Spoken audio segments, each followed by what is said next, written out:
At number 1 on the list of stories everyone's talking about, running on empty. Latest Sandy fallout? With mass transit hobbled, gas shortage means long lines at the pump and on the road. One thing that we truly need, we need more fuel. Petrol-poor communities, part of a transit nightmare amounting to unforgiving gridlock in the tri-state area.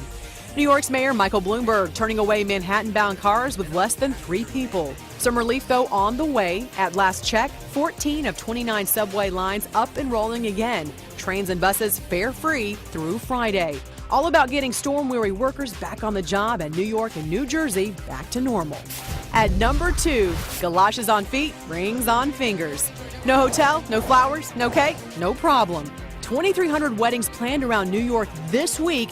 Sandy, a major hitch in those hookups. Where to turn?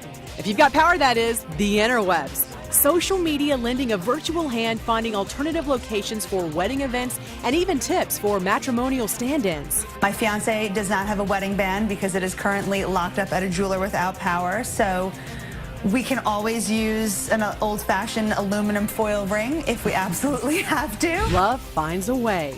At number 3, celebrity appeal. Lights are back on Broadway after Sandy drenching, but mark your calendars for another big show tomorrow night as the stars come out for a telethon benefiting hurricane victims.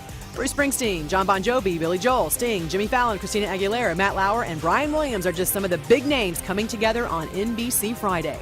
You don't have to wait to pitch in. Donate now at redcross.org. They say give till it hurts.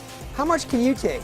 At number 4, hateful results. A new study from Leeds University in England maintains men have a higher threshold for pain than women, or at least they're less likely to admit suffering. 200 volunteers subjected to pain-inducing experiments and monitored for sensitivity, endurance, and willingness to report and to admit to pain. Men found to cope better because they want to look macho. Giving birth, not one of the experiments. And at number 5, election dejection. I'm tired of Barack Obama and Mitt Romney. 4-year-old Abigail Evans is sick of hearing about the presidential election. And really, aren't we all? Luckily, her mom knows just how to comfort her. The election will be over soon, okay?